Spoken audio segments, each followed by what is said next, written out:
San Juan capítulo 19.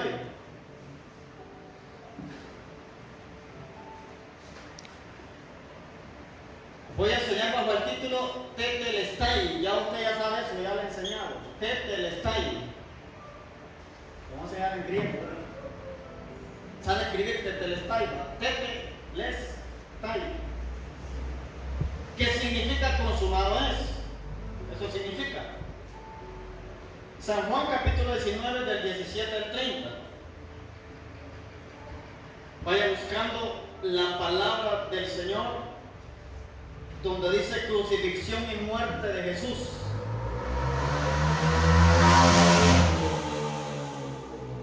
Dice, y él cargando su cruz salió al lugar llamado de la calavera, y en hebreo Gólgota, y allí le crucificaron, y con él a otros dos, o sea, crucificaron tres, de muchos más que habían crucificado. O sea, la crucifixión era la pena capital de los romanos a los hombres más viles, violadores, asesinos, y los ladrones eran crucificados. Entonces, seguimos en el verso 18. Y ahí le crucificaron y con él a otros dos, uno a cada lado, y Jesús en medio. Escribió también Pilato un título que puso sobre la cruz, el cual decía: Jesús Nazareno, Rey de los judíos. Y vuelvo a leer ahí lo que escribió Pilato: Jesús Nazareno, Rey de los judíos. O sea, ahí estaba un decreto del gobernante de ese tiempo, donde estaba declarando que Jesús era Rey de los judíos sin ser él judío. Pero dice el 20. Y muchos de los judíos leyeron este título, porque el lugar donde Jesús fue crucificado estaba cerca de la ciudad, y el título estaba en hebreo, en griego y en latín. Ahora, ¿por qué? Estaba escrito en hebreo por los judíos, en griego porque en el imperio que había predominado, la culturización fue en Grecia, estaba en griego porque allí había gente que hablaba griego, y en latín por el imperio romano. Entonces, el título estaba en estos tres idiomas para que lo supieran la gente que hablaba en hebreo, la gente que hablaba en griego por la influencia de Alejandro el Grande, y también los que hablaban en latín por los romanos. 21. Dijeron a Pilato, por eso le dije que leyera bien la letra mayúsculas. Escuchen lo que dice aquí. Dijeron a Pilato los principales sacerdotes de los judíos: no escribas, o sea, mandando, imagínense al gobernador, no escribas Rey de los judíos, sino que él dijo: soy Rey de los judíos.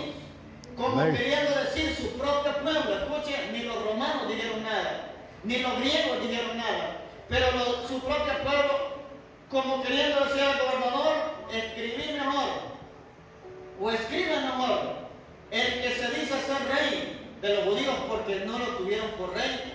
Pero Pilato sí estableció el decreto en su cruz que era el rey de los judíos, y así era. O sea, alguien que no era judío escribió que Jesús era rey de los judíos, porque con él también habló, y le preguntó que si él era rey de los judíos, y el Señor le dijo: tú lo has dicho. Amén. O sea, Jesús sabía quién era. Yo no sé si usted sabe quién es, yo sé quién soy, pero usted debe tener su identidad, ¿a dónde? En Jesús. 22. Respondió Pilato, o sea, una autoridad: lo que he escrito, eso se llama autoridad. Amén. Cuando los soldados hubieran crucificado a Jesús, tomaron sus vestidos y hicieron 4 partes, una para cada soldado. Tomaron también su túnica, la cual era sin costura, de un solo tejido, de arriba abajo. Entonces dijeron entre sí: no la apartamos, sino echemos suerte sobre ella, a ver de quién será esto. A ver de quién será. Esto fue para que se cumpliese la escritura que dice, o sea, las profecías. Repartieron entre sí mis vestidos, y sobre mi ropa echaron suertes. Y así me hicieron, dice, los soldados, o sea, lo que estaba profetizado. Estaban junto a la cruz de Jesús, su madre, y la hermana de su madre, María, mujer de Cleofas, y María Magdalena. Cuando vio Jesús a su madre y al discípulo a quien él amaba. ¿Quién era ese discípulo? ¿Alguien sabe? Juan, el mismo que escribió madre: mujer, he ahí tu hijo. Después dijo al discípulo: he ahí tu madre. Y desde aquí ahora el discípulo la recibió en su casa. Después de esto, sabiendo Jesús que ya todo estaba consumado, dijo, para que la escritura se cumpliese: tengo sed. También eso era profético. Escuchen muy bien que hasta una profecía puede ser solamente de dos palabras. La profecía sobre el Mesías tenía que decir: tengo sed. Y Jesús dijo: tengo sed. Y estaba ahí una vasija llena de vinagre. Entonces, ya saben dónde sale la palabra. Y estaba ahí una vasija llena de vinagre. Entonces ellos se empaparon en vinagre en una esponja y poniéndola en un hisopo, se la acercaron a la boca. Cuando Jesús hubo tomado el vinagre, dijo: consumado es. Y habiendo inclinado la cabeza, entregó el espíritu. Entonces aquí quiero que hagan énfasis en San Juan 19:30, en dos palabras. La primera, consumado es, y en la segunda es, entregó el espíritu. Entonces Jesús, después de haber tomado el vinagre, lo que hizo fue que dijo esta palabra: consumado es, que es el mensaje de hoy, tetelestai, es consumado es en el griego. Pero después dice que agachó su cabeza y entregó su espíritu. Ahora quiero enseñarle algo impresionante aquí, que cuando Jesús hizo la obra completa, la hizo en su muerte, porque sabía que él, muriendo en santidad y en obediencia, tenía todas las posibilidades de resucitar. Si Jesús viola cualquier área de su vida, no iba a tener potestad para resucitar. Pero como Jesús murió en obediencia al Padre, él sabía que iba a resucitar al tercer día, no por boca de los profetas, sino también porque él sabía cómo había vivido delante del Padre y delante de la multitud. Entonces esto le quiere decir a usted que hay profetas que le pueden soltar palabras, y si no vive en obediencia al Padre, hay palabras que no se cumplirá. Lo que levantó a Jesús de la muerte fue la obediencia que le tuvo al Padre, fue la obediencia y el sacrificio que presentó hasta su muerte. Entonces, lo que va a hacer que las profecías en su vida se cumplan será la obediencia que usted tenga a Dios Padre, porque le pueden profetizar mucho, pero si no cumple esta palabra, la palabra profética se le va a truncar. La palabra profética puede ser que la aborte, la palabra profética puede ser que se le retrase. Hoy estaba platicando con unas personas y le dije que muchas veces el profeta no tiene problemas sino quien recibe la palabra. Después tildan que una palabra salió del alma, después tildan que una palabra no venía de parte de Dios, y no ven si ellos cumplieron o no las condiciones. A la gente le digo, cuando reciba una profecía, escuche las condiciones. Amén. Que no solamente decir aleluya, amén, gloria a Dios, temblar y caer al piso. Preste más atención a las condiciones y después a la promesa. La gente le pone atención a la promesa, pero no a las condiciones. Jesús ya traía una condición: la obediencia. Porque así como Adán perdió el gobierno por desobediencia, el segundo Adán tenía que ganar el gobierno por obediencia y sometimiento al Padre. Adán se quitó de la dependencia a Dios y prefirió vivir para él. Jesús tenía que vivir directamente para el Padre y tuvo que vencer la desobediencia de Adán con la obediencia hacia el Padre Celestial y la sujeción a Dios. Entonces, cuando el Señor dice consumado es, lo que quiso decir es que su obra había sido terminada. Pero cualquiera pudo haber dicho: ¿y cómo va a terminar? ¿Resucitará Jesús? ¿Qué aprendimos el domingo? Que hasta los discípulos dudaron que había resucitado después de que se les profetizó. Hace gente que se les profetiza cosas y dudan: ¿será de Dios o no será de Dios? No sea incrédulo, si no, no va a recibir nada. No sea incrédulo, si no, la profecía no se cumple. Yo, toda palabra que venga, yo tengo la certeza de que viene del corazón de Dios. Si usted la duda, es problema suyo, pero usted debe de creer a la palabra profética. ¿Sabe por qué la gente duda? La gente duda por una razón: por falta de oración, no tiene discernimiento. Y le cuesta discernir que viene de Dios, que viene del alma y que viene de Satanás. El problema está en que Jesús estaba condicionando la voz de los profetas. Jesús estaba condicionado a las profecías del Antiguo Testamento y Él cumplió lo que tenía que cumplir. Y en todos estos mensajes que hemos visto últimamente vemos que dice para que se cumpliese lo dicho por el profeta tal, para que se cumpliese la escritura donde dice. Entonces Jesús estaba condicionado a una voz profética. Ahora, ¿cuántas profecías le han dado a usted? Pero ahora, ¿las tiene en memoria o las tiene en un cuaderno? ¿Está viviendo conforme a las profecías que le han sido dadas? ¿O todavía está dudando? ¿O no está haciendo nada? ¿Usted cree que las profecías se le va a cumplir viniendo una vez al mes? ¿Que las profecías se le van a cumplir orando una vez a la semana? ¿Que las profecías se le van a cumplir no obedeciendo a Dios y a su palabra escrita? Va a abortar mucha profecía. Y si Dios lo va a hacer, lo va a desacelerar. Hay palabras proféticas que es para cierto tiempo, pero usted puede alargar el proceso. Usted lo puede alargar. Hay palabras que hay que pelearla con oración y ayuno. Y la Biblia dice que el príncipe de Persia se le transfirió en medio al profeta Daniel. Y el Señor le dijo que desde el primer día que él decidió humillarse delante del Señor, el Señor le había escuchado.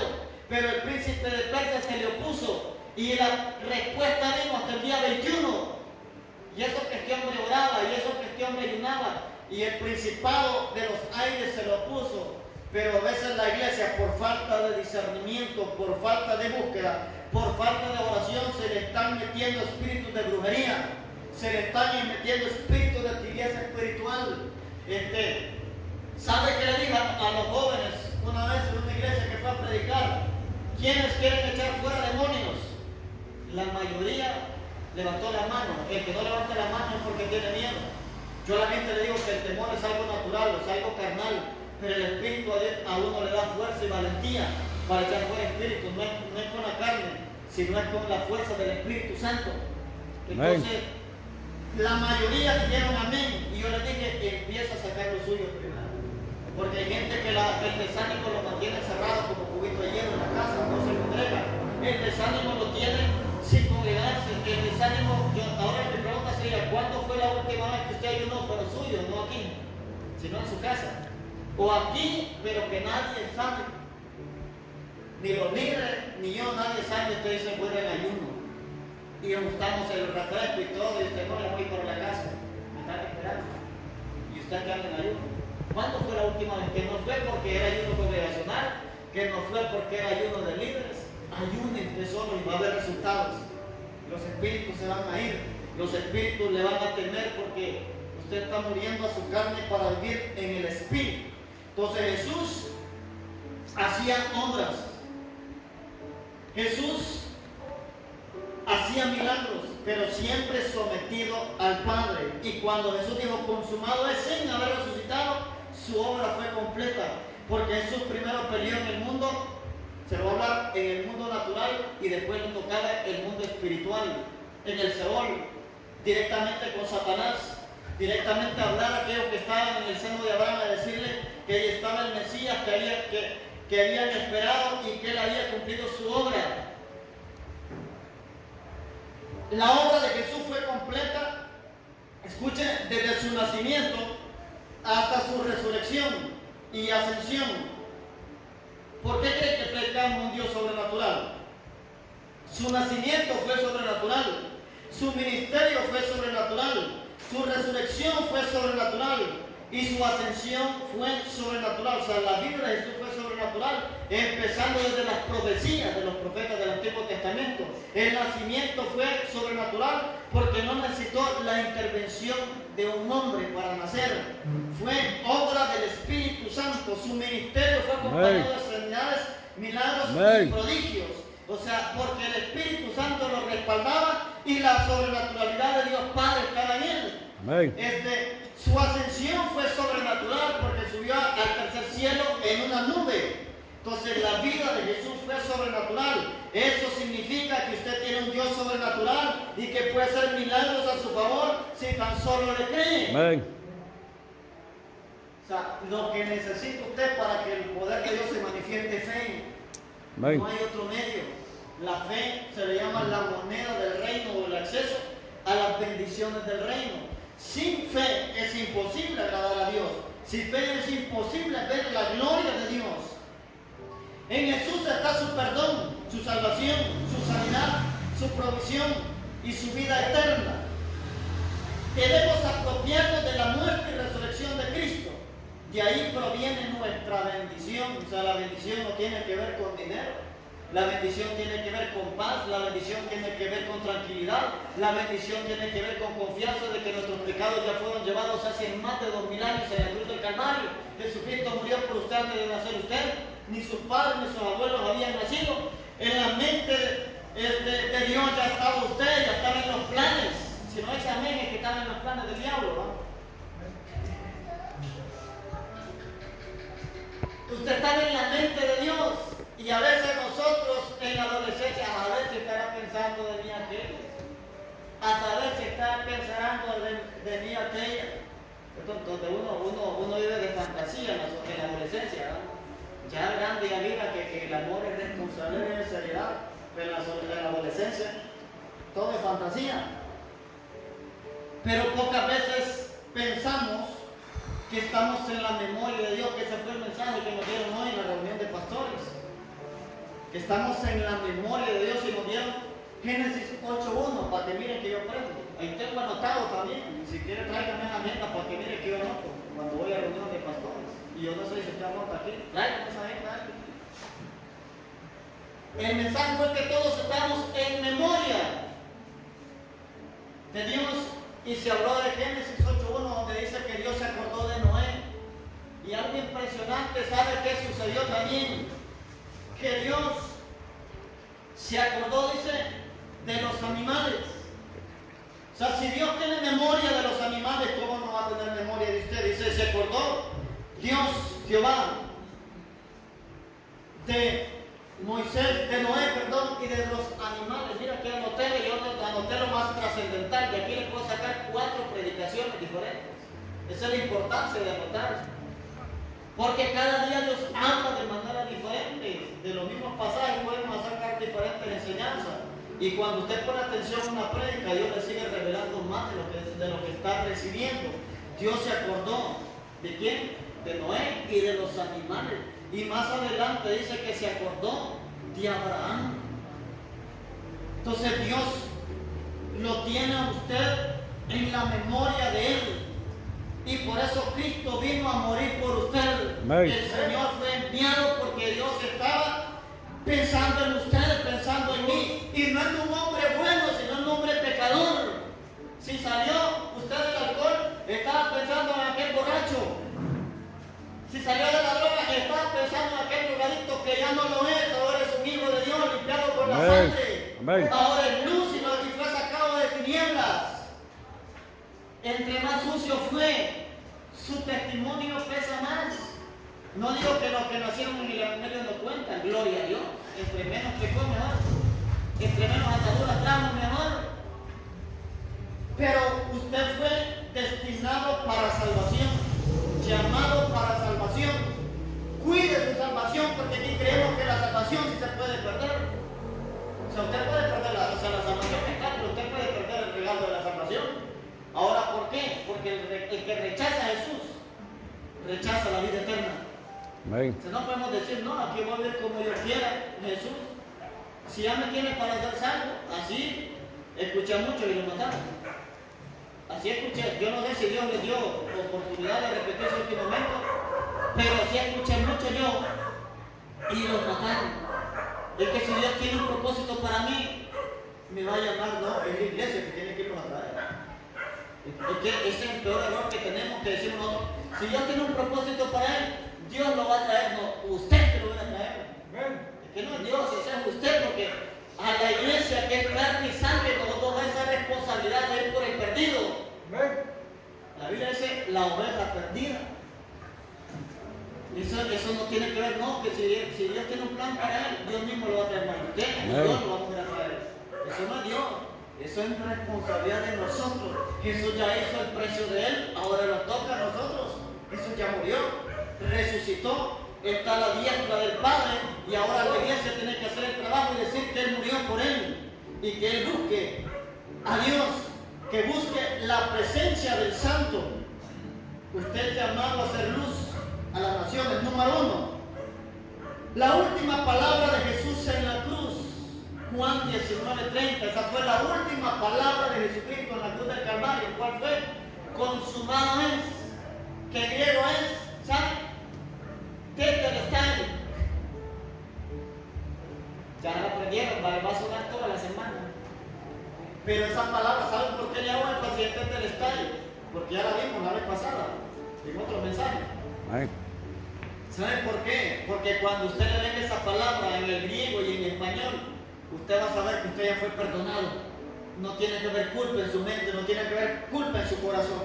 Y esta palabra tiene 5 significados en el griego. Tetelestai tiene 5 significados. Ya se los dije, pero se los traigo a repetición. Porque por algo Dios quiere que sea un rema, no para ahora, sino para toda su vida.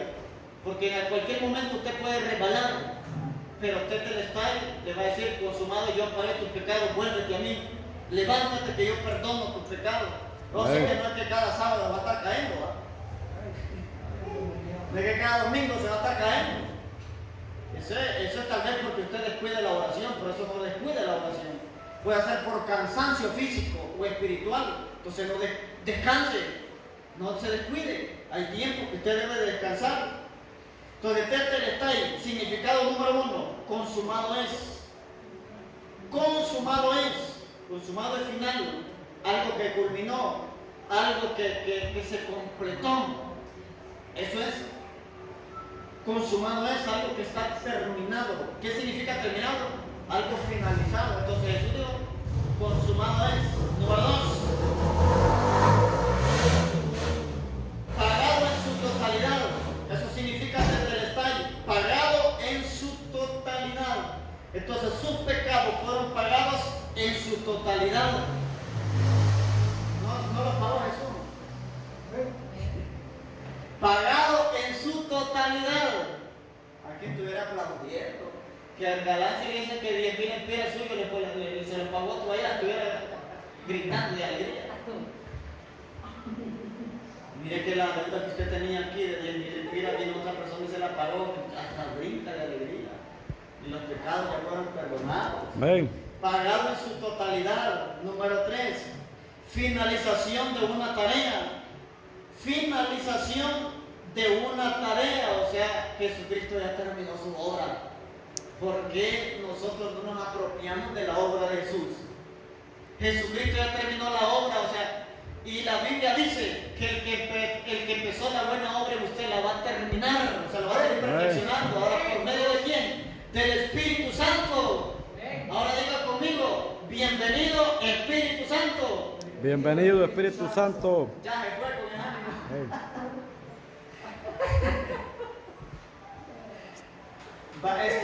El Espíritu Santo no hay que contristarlo.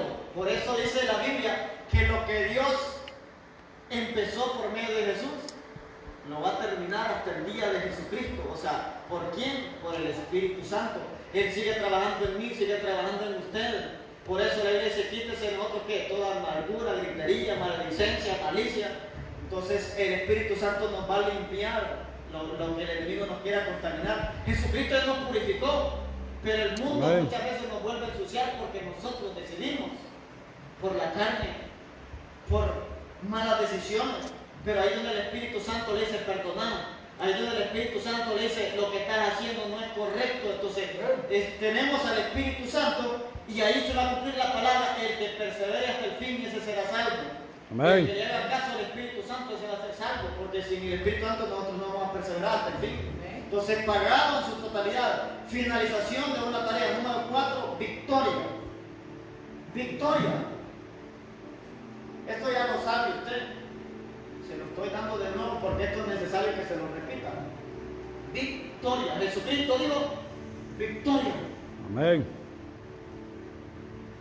Agachó su cabeza, dice, y entregó su espíritu y expiró. O sea, Jesucristo no se fue derrotado. Jesucristo fue victorioso. ¿Y para dónde va victorioso? Para el Seol. Porque ya hice mi obra para los de carne y sangre. Ahora voy para aquellos que están en el seno de Abraham, aquellos que están allá esperando, aquellos que esperaron el Mesías prometido, porque hay algo mejor todavía para ellos. Entonces, el número 5 es: todo está terminado. Todo está terminado. Eso significa tetelestai, que dice la Biblia, consumado es. Finalización de una tarea. Victoria. Pagado en su totalidad. Consumado es. Entonces, Jesús ya pagó por usted, así que usted apropiese de ese regalo, de ese premio. O sea, ya no hay otro sacrificio. Pero la vida no pertenece en el libro de Hebreo, que dice que pisoteamos la sangre del Hijo. O sea, va a haber mayor condenación para nosotros, porque no hay más sacrificio. O sea, cuida el sacrificio que ha hecho, que no fue por animales, sino fue por Jesús mismo. Satanás no se va a sacrificar por nadie, él no bien pide sacrificio de niños, de personas. Yo creo que ahora son los niños, porque vírgenes ya creo que cuesta. Sí, antes los satanistas pedían muchachas vírgenes, hablo de gente adolescente, a 16 años en adelante. Hoy hay un desorden en las jóvenes, pero sí hay jóvenes que se guardan, pero como están en Cristo no las pueden llevar, por eso digo. Pero si es del mundo, mejor vamos a buscar niños. Que hay un chiste que dice que el Nápoles antes se alimentaba de vírgenes y ya se murió. Dicen que no hay que contar chistes en el púlpito, hace mucho. De lo que quiero que usted tenga el gozo de la salvación. Número 2. Jesús vino a enseñar. Jesús vino a enseñar. Busque San Juan capítulo 3. Jesús vino a enseñar.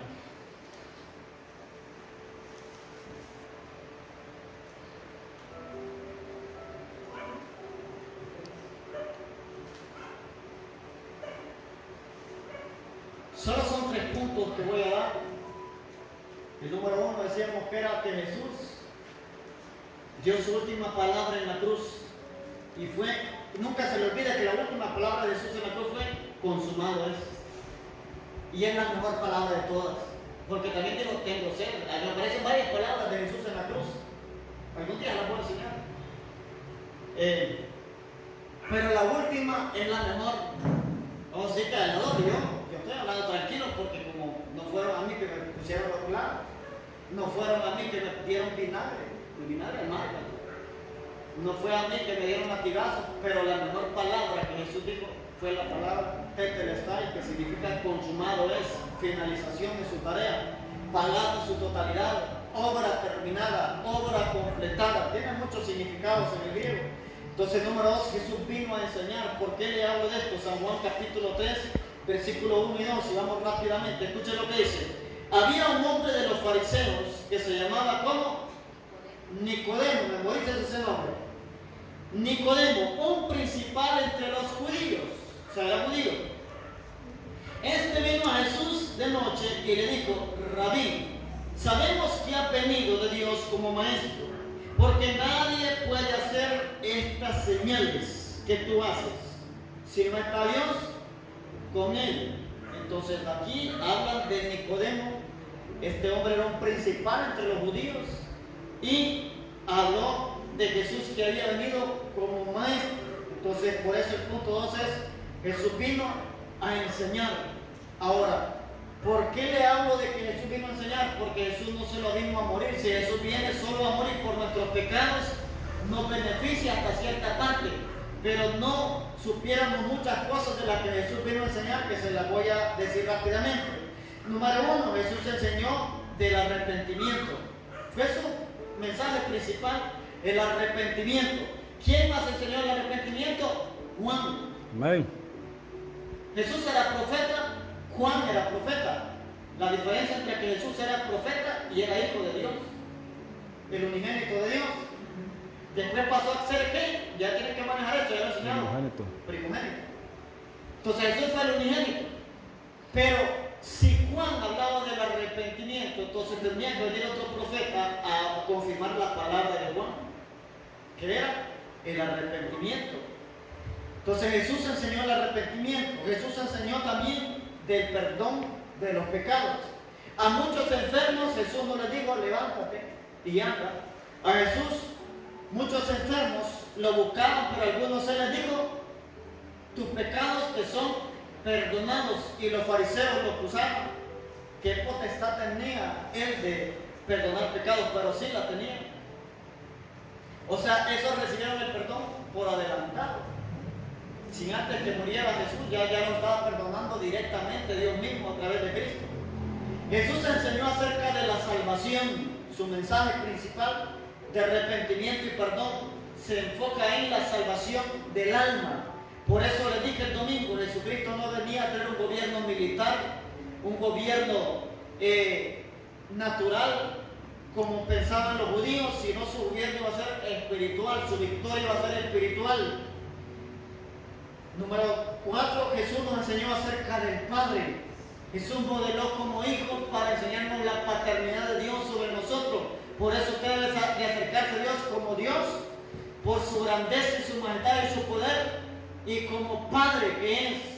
Para que usted sea hijo de Él, tiene que ver a Dios como Padre. Entonces, Jesús, todos los profetas aprendimos también en las clases de la restauración, aprendimos que los profetas vieron a Dios como el omnipotente, como el Shaddai. Así se le presentó a la patriarca como el Shaddai, y se le presenta por primera vez en su nombre a Moisés.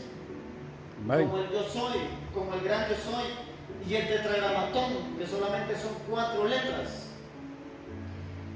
Pero Jesús viene y presenta al Señor como Padre, no lo presenta como Dios, no lo presenta como el Shaddai, no lo presenta como el omnipotente, no lo presenta como el gran yo soy, lo presenta como Padre. Y les decía que en el Antiguo Testamento se conoce el poder, y en el Nuevo Testamento viene a manifestarse el amor del Padre hacia el Hijo. Jesús enseñó acerca del reino. Jesús enseñó bastante del reino de Dios y su justicia, del reino de los cielos. Jesús nos habló acerca de profecías del fin, cuando los discípulos preguntaron. Jesús enseñó a amar a los enemigos. Ahora, ¿por qué Jesús enseña a amar a los enemigos? Porque si Jesús anteriormente me enseñó de la salvación, tenía que enseñarme a amar al enemigo, porque un corazón resentido no se salva. Un corazón resentido no tiene salvación. Un corazón sin perdonar no entra al reino de los cielos, por muy cristiano que sea. No es ni cristiano ya. Hay que perdonar. Por eso Jesús enseñó a amar al prójimo y a los enemigos. Jesús enseñó acerca del cielo y acerca del infierno, porque son los lugares donde la persona va cuando muere. Jesús enseñó a moverse en lo sobrenatural. Por eso hoy nosotros nos movemos en lo sobrenatural, porque Jesús lo hizo, y Él dijo que mayores obras que Él nosotros haríamos, y su palabra se está cumpliendo. Jesús habló acerca de su muerte, lo que estamos hablando hoy, y le dijo a los discípulos que Él iba a morir de padecer ante los principales. Jesús habló acerca de su resurrección. Jesucristo le dijo a los discípulos que iba a resucitar. Muchos creyeron en el momento, pero después dudaron. Y lo más importante, Jesús habló que iba a regresar. Amén. O sea, Jesús le habló al pueblo que iba a regresar. Hoy le estoy hablando que Jesucristo viene. Por mí, por usted no. Por Dios. Jesucristo viene. Por eso con esto encierro este punto. Jesucristo habló de su muerte, habló de su resurrección, pero también habló de su regreso. Y con eso les quiero enfatizar algo. Si Jesús habló de su muerte y lo mataron, si Jesús habló de su resurrección y resucitó, y si habló de que iba a regresar, es porque también va a regresar. O sea, todo lo que Jesús habló se cumplirá. Número 3. Jesús fue traspasado y sepultado. Juan 19. Jesús fue traspasado y sepultado.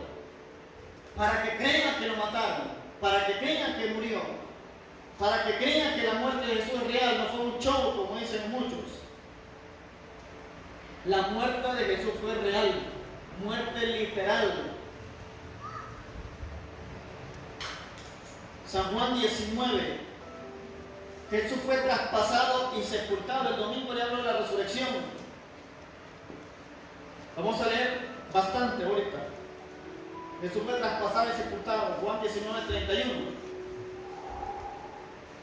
Y damos la lectura a todos. Palabra de Dios. Amén.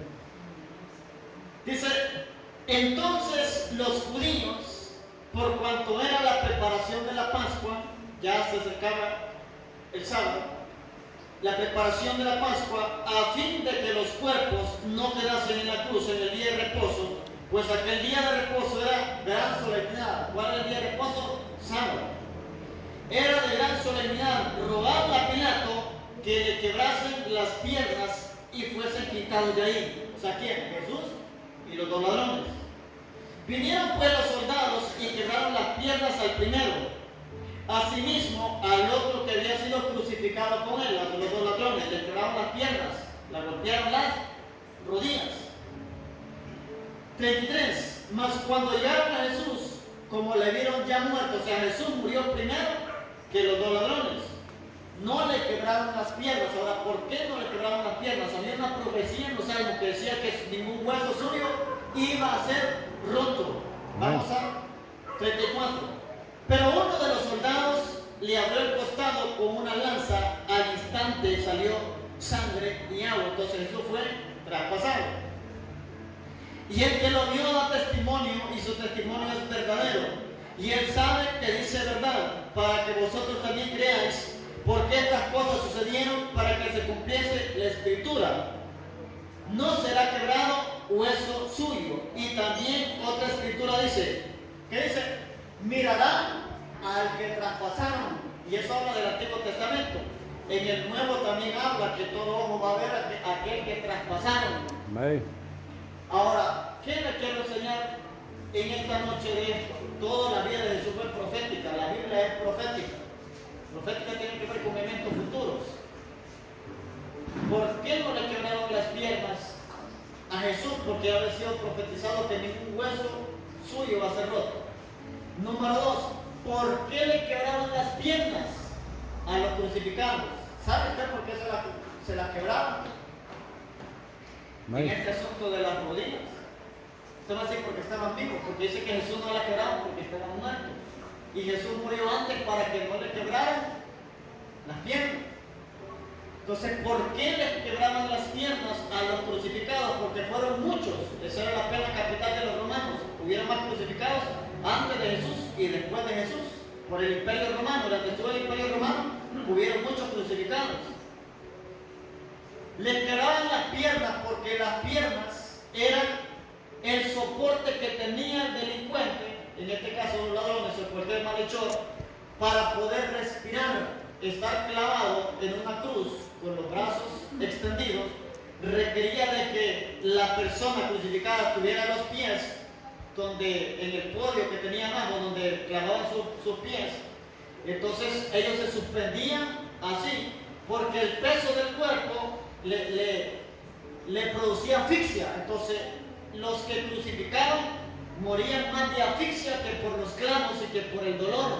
Entonces ellos, cuando les quebraban las piernas, quedaban sin soporte y empezaban a asfixiarse y morían rápidamente. Entonces murieron los dos ladrones de asfixia al quebrarle las piernas, aparte de los golpes que recibían en sus huesos. Ahora, ¿por qué Jesús murió primero y después los ladrones? Les dije que una parte era para que la profecía se cumpliera de que ningún hueso suyo iba a ser roto. Pero número 2, el castigo que recibió Jesús no lo recibieron los ladrones. Los ladrones solo fueron llevados, pero no fueron latigados, no fueron lacerados. El único que fue castigado así de todos los crucificados se llamó Jesús, y es que llevó desde el pecado más mínimo hasta el pecado más grande de la humanidad. Dije que todo. Una vez el Espíritu Santo me habló, y me habló dos cosas importantes que no aparecen en la Biblia, pero así es. Me dijo el Espíritu Santo, ¿sabes por qué latigaron a Jesús? La Biblia dice que porque se decía ser rey de los judíos. Otros por miedo a que se levantara un gobierno político y destronara a los romanos. Entonces los látigos venían, y los látigos tenían dientes de cabra, dientes de oveja, dientes de pedazos de hierro. Y cuando pegaban en las espaldas, arrancaban carne. O sea, no era un látigo común y corriente, arrancaban carne, arrancaban la piel de Jesús. Entonces el Espíritu Santo me dijo, cuando el látigo venía sobre la espalda de Jesús y arrancaba la carne y salía sangre, Eso significa que las maldiciones generacionales también fueron pagadas en la cruz del Calvario. La espalda significa pasado, la espalda significa atrás, la espalda significa tiempo pasado. Entonces las maldiciones vienen de nuestros antepasados, aún ellas que se quieran enlazar sobre nosotros. El poder de la sangre las corta, el poder de la sangre las elimina, el poder de la sangre las arranca. Cualquier maldición generacional, cualquier maldición que venga sobre nosotros, las maldiciones ya no van a cumplir porque hay sangre de por medio y sangre de un justo. Después, la corona de espinas. Me dijo, aún los pensamientos de los humanos yo purifico a través de la corona de espinas. Porque era necesario que le pegaran con una vara al Señor. Porque le pusieron la corona, al ponérsela aquí, rasgaron su frente. Pero cuando le pegaban con la vara en la cabeza, le incrustaban las espinas en su cabeza, o sea, hasta sus pensamientos. El Señor los purificó. Hasta los pensamientos, la sangre derramada en su cabeza, la corona no solamente era como símbolo de burla de que era el rey de los judíos, porque para eso decían los romanos, proféticamente simbolizaba que hasta los pensamientos de nosotros iban a ser purificados, pensamientos de iniquidad, pensamientos de muerte, pensamientos de depresión, pensamientos de suicidio, pensamientos de odio y de venganza. Entonces Cristo nos da ¿qué? Una nueva mentalidad y nos limpió desde la cabeza hasta la planta de los pies. ¿Qué le pusieron en los pies? Clavos. Entonces la cabeza tenía ¿qué? Una corona. En los pies tenía clavos. O sea, desde la cabeza hasta los pies estamos perdonados, limpiados y purificados. Entonces aquí hay que aprovechar el sacrificio. Vuélvase al Señor. Entonces no le fue quebrado ningún hueso y la escritura se cumplió en él. Él murió porque fue azotado demasiado. Tuvo que morir más antes que los delincuentes que estaban a la par de él. Oramos al verso 38. Primero miramos, Jesús fue sepultado, ahora. Primero miramos, perdón, Jesús fue traspasado, ahora miramos, Jesús es sepultado. ¿Qué nombre les dije que recordaran? ¿Recuerdan? ¿Ah? El nombre de una persona. Lázaro. San Juan 3. Lázaro. Nicodemo. Para que vean que su trabajo evangelístico no es en vano. Leamos el verso 38, dice, después de todo esto, José de Arimatea, que era discípulo de Jesús, y escucha muy bien, Jesucristo tuvo muchos discípulos, que era discípulo de Jesús, pero secretamente por miedo de los judíos, rogó a Pilato que le permitiese llevarse el cuerpo de Jesús. Y Pilato se lo concedió. Entonces vino y se llevó el cuerpo de Jesús. ¿Quién se lo llevó? José de Arimatea. Era un discípulo encubierto por los judíos. Oigan muy bien que hasta el mismo pueblo de Jesús que le tenía miedo, ni a los romanos. 39. ¿También qué dice ahí? Miren que habla de Nicodemo. También mucha gente lo sabe, que Nicodemo es mencionado también en esta etapa fundamental y principal de Jesús. Dice, también Nicodemo, dice, al que antes había visitado a Jesús de noche, vino trayendo un compuesto de mirra y de aloes, como 100 libras. Tomaron pues el cuerpo de Jesús. ¿Quiénes? José de Arimatea y Nicodemo. O sea, las palabras de Jesús hicieron un impacto. O sea, ahí andaba Nicodemo, ni los discípulos, imagínense, o sea, los de los 12. Y lo envolvieron en lienzo con especias aromáticas, según es costumbre sepultar entre los judíos. Y en el lugar donde había sido crucificado había un huerto, y en el huerto un sepulcro nuevo, en el cual aún no había sido puesto ninguno. Ahí pues, por causa de la preparación de la Pascua de los judíos, y porque aquel sepulcro estaba cerca, pusieron a Jesús. Amén. Amén.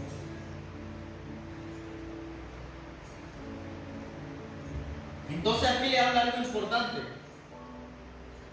En primer lugar aparece un discípulo secreto de Jesús. En segundo lugar aparece Nicodemo, al cual Jesús había estado con él y le habló. ¿Y saben qué le enseñó a Nicodemo? El nuevo nacimiento. Amén. O sea que si Nicodemo andaba aquí, ¿por qué nació de nuevo? Y fue el que le dijo, ¿y cómo yo siendo viejo puedo entrar en el vientre de mi madre y nacer de nuevo? Pero aquí andaba, entonces su evangelismo no es en vano, sus palabras no es en vano. En cualquier momento, toda aquella persona que usted ha evangelizado, ha estado orando y clamando por él, en cualquier momento lo va a tener aquí. Amén. Mira, imagino que no, ni podemos. Entonces con esto voy cerrando. Aquí hay algo importante. Ahora, ¿qué es? Que antes de que Jesús fuera golpeado, ya había entregado su espíritu. O sea, Jesús ya había fallecido. Entonces, por eso ningún hueso de él le fue roto. Su costado fue traspasado. Ahora, ¿por qué? ¿Por qué era necesario? No me rompieron un hueso, pero me traspasaron el costado. ¿Qué significa eso? El nacimiento de la iglesia. Amén. Porque así como del primer Adán salió Eva de la costilla de Adán, así la iglesia nace simbólicamente de la costilla del segundo Adán, llamado Amén. Jesucristo. Así como fue el Padre, hizo una operación sobre Adán para que saliera Eva, eso representa la lanza en el costado de Jesús, que ahí nació la iglesia. O sea, la iglesia es la novia de Cristo y está expuesta para ser la esposa del Cordero. Entonces solo seasle fiel y todos nosotros estaremos en la boda del Cordero y la novia se va a vestir de esposa y va a vivir con él en toda la eternidad. Entonces Jesús fue traspasado. José de Arimatea era un discípulo de Jesús que estaba secretamente y él fue el que reclamó el cuerpo. Nicodemo y José de Arimatea lo fueron a sepultar. Pero ahora hay una pregunta importante. Aquí hay un sepulcro que había muerto y lo sepultaron a Jesús en ese sepulcro por estar cerca. Y yo le voy a decir que tanto no fue por la Pascua, tanto no fue porque estaba cerca, la condición era que el sepulcro era nuevo, ahí no habían sepultado a nadie. Y Dios siempre quiso lo mejor para su hijo. O sea, aquel que murió merecía el mejor sepulcro, aún en la sepultura. Yo una vez leí un pasaje que dice que aún en la sepultura hay que dar lo mejor, más si mueren en Cristo. Entonces, aún en la sepultura Jesús tuvo un sepulcro que nadie había sido sepultado y exclusivo para él. No porque estaba cerca, no porque él había muerto, no por la fiesta de la Pascua, sino porque el Padre honró aún en su muerte al Hijo. Y ese sepulcro hasta el día de hoy es visitado por muchos en Israel. Y es el único sepulcro donde el que estuvo muerto resucitó. Amén. Porque ahí en todos los sepulcros van a hallar huesos, van a hallar restos, van a hallar vestuario. El único sepulcro que está vacío es el sepulcro donde estuvo Jesús de Nazaret. Amén. Donde ángeles vinieron y estuvieron y le dijeron a aquellas mujeres que había resucitado. La noticia fue para los 12, pero hoy la noticia es para nosotros. Y la mejor noticia es que el que resucitó va a volver por su iglesia, va a volver por su pueblo, va a volver por sus hijos. El que murió resucitó.